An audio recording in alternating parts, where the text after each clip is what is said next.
Bonjour à tous, Fabien d'IAS Activator Web, j'espère que vous allez bien. De retour sur la série concernant la création d'une API avec Node.js, Express et MongoDB. Nous en étions lors de la fin de l'épisode précédent, du chapitre précédent. Je vous l'ai dit, nous devons implémenter notre système de like et de dislike. Tout notre CRUD pour nos bières et nos utilisateurs est maintenant pratiquement complet et nous devons finir par implémenter ce système de like et de dislike. Pour implémenter ce système de like et de dislike, nous avons anticipé cela en ajoutant à notre modèle beer les champs like, dislike, user liked et user disliked. Les deux premiers champs, nous l'avons vu, sont de type number et les deux derniers sont de type array. En effet, afin qu'un utilisateur ne puisse pas liker ou disliker une bière plusieurs fois de suite, nous devons enregistrer l'ID de cet utilisateur. Nous utiliserons donc ces arrays, ces tableaux, à cet effet. Mais nous devons aller encore plus loin. Car si l'utilisateur ne pourra liker ou disliker une bière qu'une seule fois, il pourra en revanche changer d'avis et disliker une bière qu'il avait auparavant likée et vice-versa. Et comme toujours, mieux vaut la pratique que de longs discours. Rendons-nous donc dans notre contrôleur beer.js. Dans mon contrôleur, je vais implémenter ma fonction de like et de dislike. Vous le voyez, j'ai été très vite. Je vous laisse le temps de copier cette fonction. Comme toujours, elle est à retrouver sur le blog Activator Web. Dans l'article consacré à cette série, je mettrai tout le code que nous avons vu ici en vidéo. Bien évidemment, vous pouvez mettre en pause la vidéo et coder manuellement. Que faisons-nous dans cette fonction que j'ai nommée LikeBeer?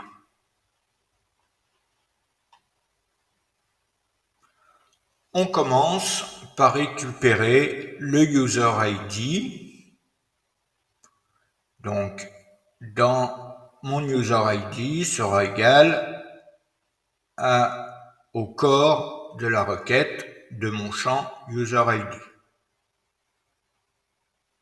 Nous faisons la même chose pour ma constante like qui récupérera le corps de la requête de mon champ like et également le beer ID qui lui sera équivalent à l'ID passé en paramètre de la requête. On utilise ensuite la méthode findOne de Mongoose pour récupérer la bière en base de données, donc qui aura l'underscore ID qui sera égal au beer ID, donc autrement dit qui sera égal à l'ID passé en paramètre de la requête. Dans le bloc VN, on crée ensuite une constante qui va récupérer une constante new values, qui va récupérer les valeurs de notre système qui seront à modifier. Ici, nous indiquons que userLiked sera équivalent à notre champ userLiked sur notre modèle beer et la même chose pour le dislike. Nous avons, comme nous l'avons fait lors de la création de notre bière, nous initialisons nos champs like et dislike avec la valeur 0. Nous utilisons ensuite l'instruction switch, donc sur notre donnée like, et l'instruction switch évalue une expression et selon le résultat obtenu et le cas associé, exécute les instructions correspondantes. Dans notre instruction switch, nous définissons 3 cas possibles. Ces cas auront la valeur 1 si la bière est likée, -1 si la bière est dislikée, et 0 si nous n'émettons pas d'avis, si l'utilisateur n'émet pas d'avis, ou s'il annule son like ou son dislike. Dans ces différents cas, nous utilisons les méthodes push pour enregistrer l'user ID dans les tableaux correspondants, dans les arrays user liked ou user disliked. Nous envoyons notre user ID dans ces tableaux. La méthode indexOf permet de renvoyer l'user ID dans le tableau correspondant. La méthode splice permet de retirer 1 à l'index de nos tableaux correspondants. C'est-à-dire que lorsque mon utilisateur enlèvera son like ou son dislike, il sera retiré du tableau. S'il revote, il sera de nouveau ajouté. Très important, notez bien que nous mettons un break à la fin de chaque cas.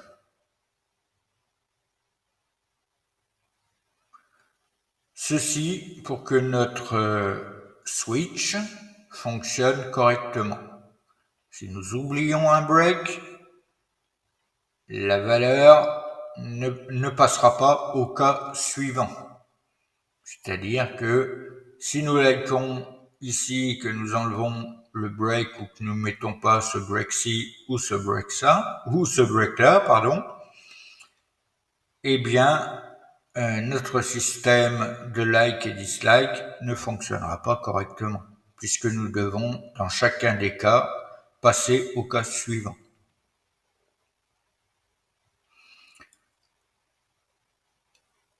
Ensuite, nous faisons le calcul du nombre de likes ou de dislikes en fonction de la longueur des tableaux.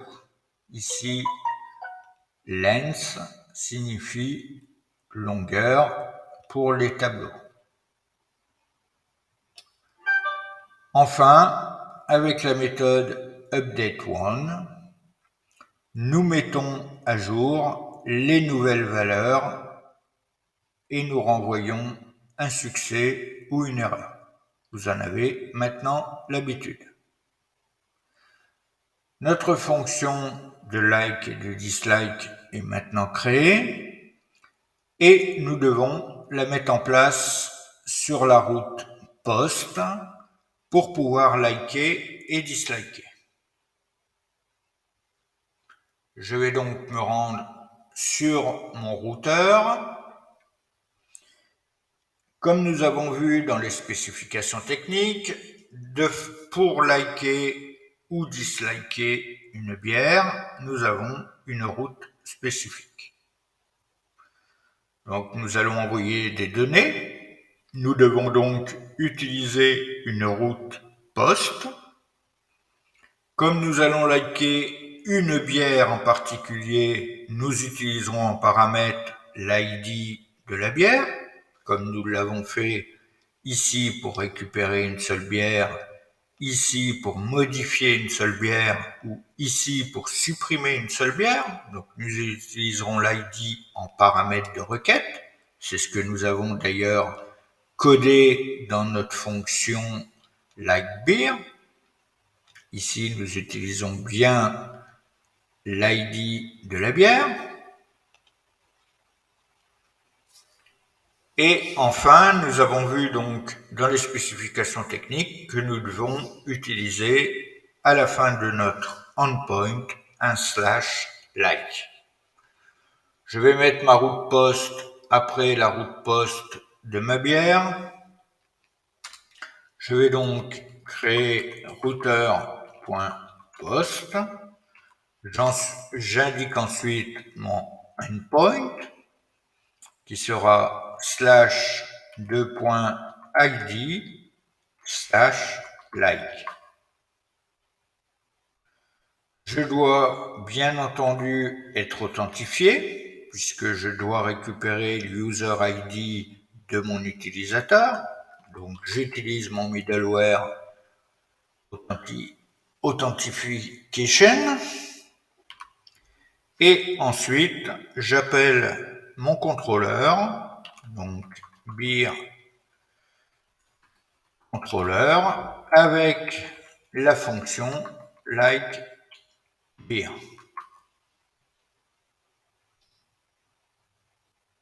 J'oublie pas mon point virgule.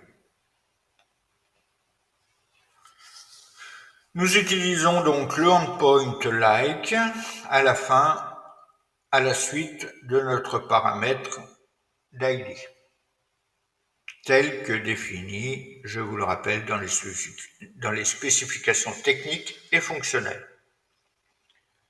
Maintenant, nous pouvons utiliser notre système sur l'application front-end.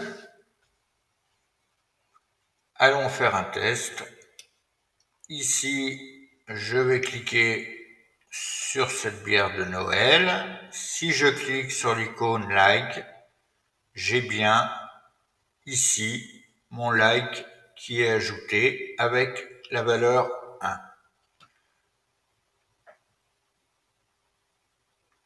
Alors, nous voyons que lorsque l'utilisateur clique sur l'icône de like, le nombre est incrémenté de 1.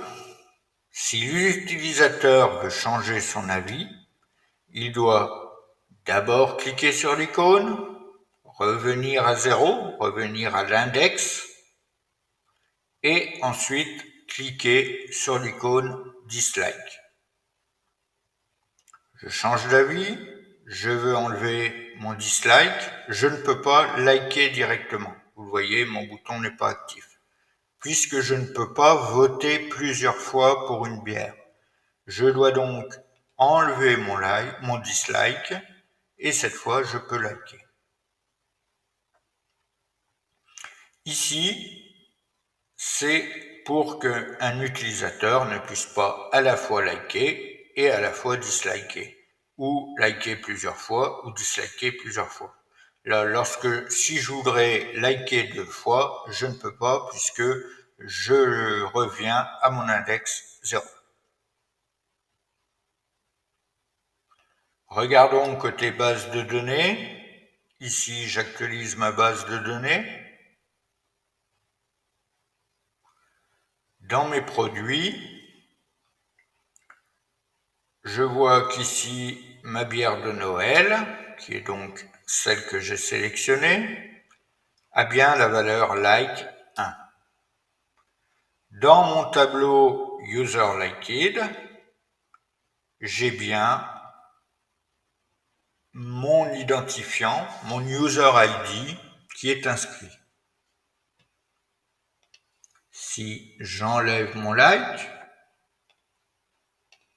évidemment, j'actualise. Ma bière de Noël, je suis revenu à 0, mes tableaux sont vides. Je dislike, j'actualise. Cette fois, mon dislike est à 1, mon like est à 0, mon user like est vide, user dislike a bien mon user ID. Je vais me déconnecter. Je vais me connecter avec un autre identifiant.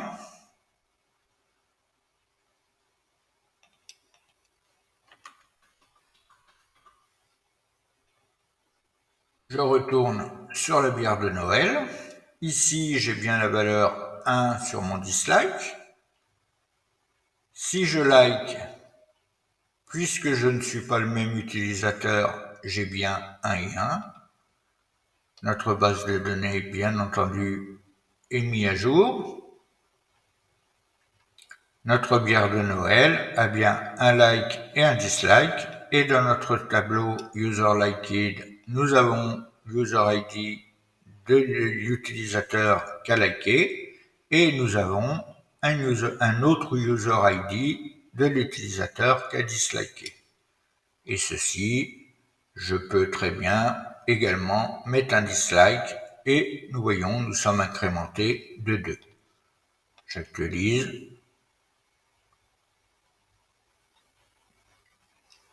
Ma bière de Noël a bien maintenant dislike 2. Mon user liked est vide et mon user dislike contient maintenant 2 user ID.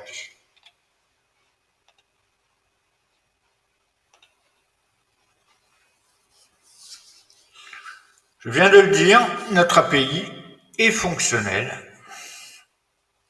Notre système de like et du dislike est fonctionnel et l'ensemble des fonctionnalités de notre API, nous pouvons maintenant ajouter une bière, aller voir toutes les bières. Lorsque nous sommes le créateur de la bière, lorsque nous ne sommes pas le créateur de la bière, nous n'avons pas les boutons nécessaires pour modifier ou supprimer une bière.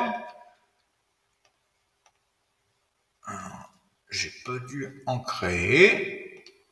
Et si celle-ci, je peux modifier ou supprimer une bière. Alors je vous encourage, pour celles qui n'ont pas d'image, qu'on n'a pas codé avec les images, à plutôt les supprimer depuis la base de données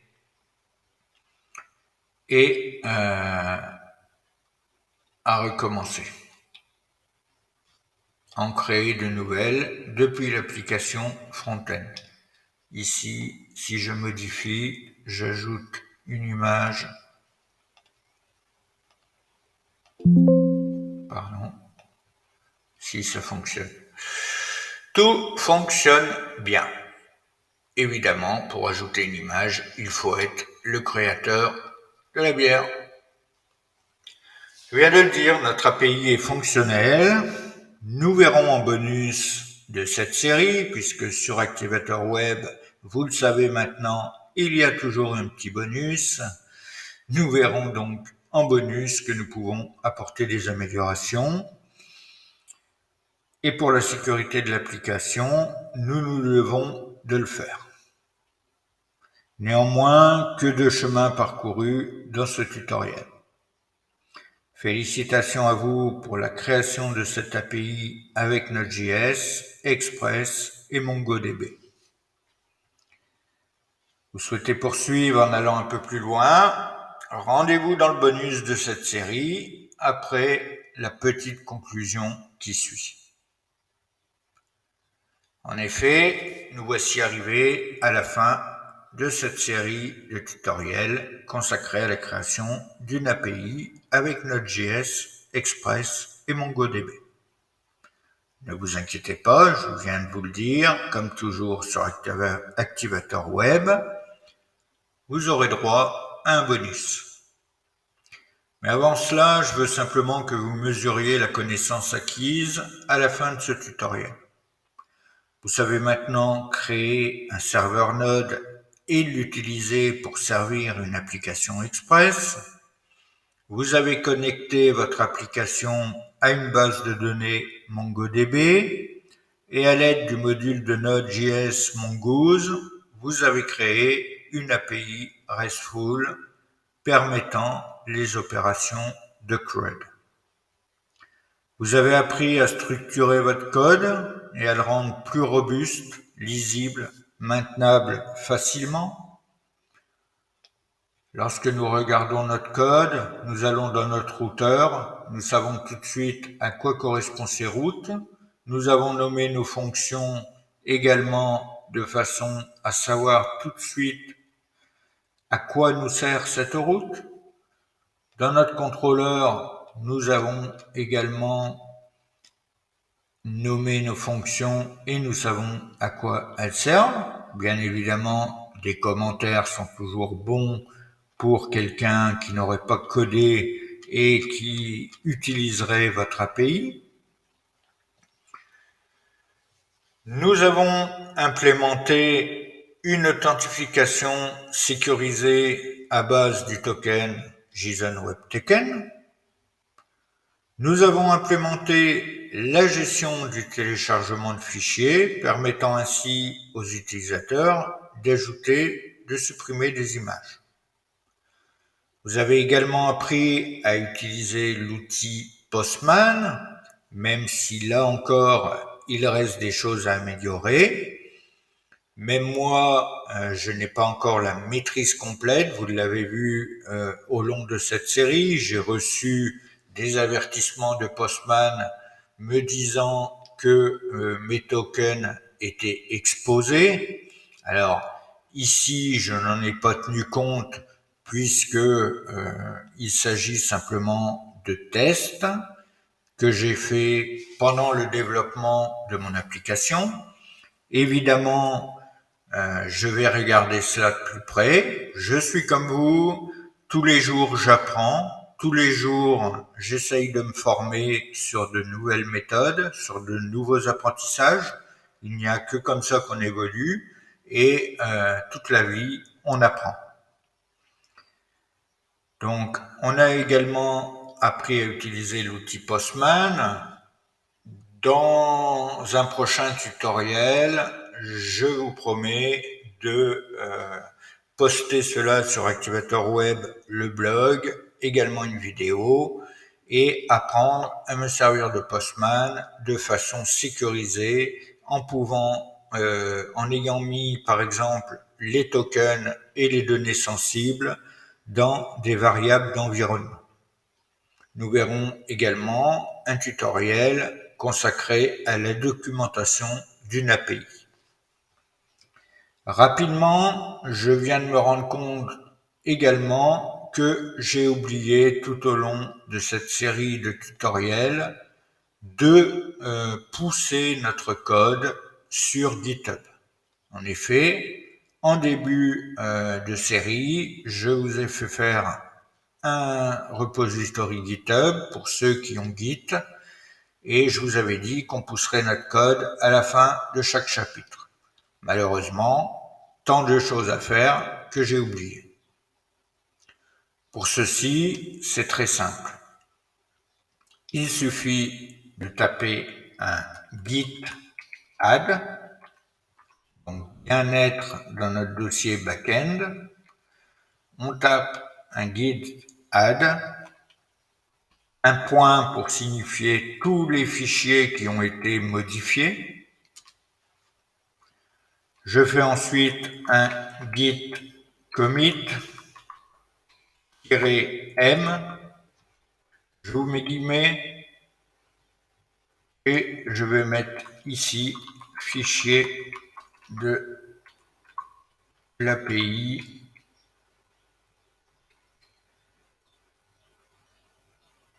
pour l'application web Beer Paradise. Je tape ensuite Entrée et il me reste à pousser tout cela sur mon repository.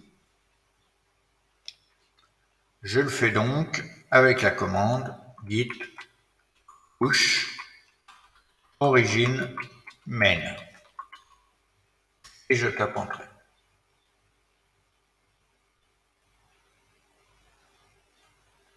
Mes fichiers, nous le voyons, je n'ai plus aucune lettre devant. Mes fichiers viennent d'être poussés sur mon repository GitHub.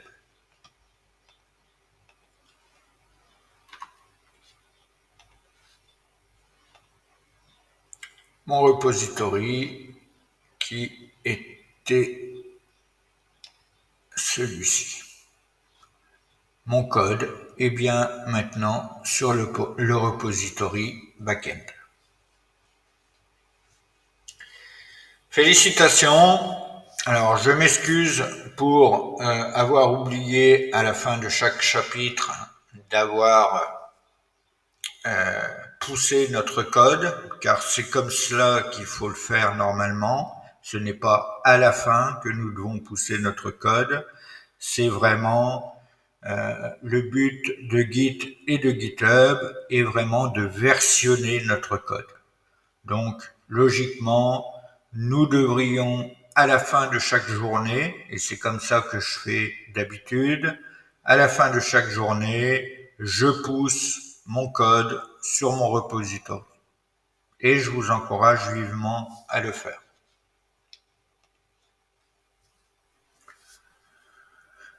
Donc félicitations, vous pouvez être fiers de vous.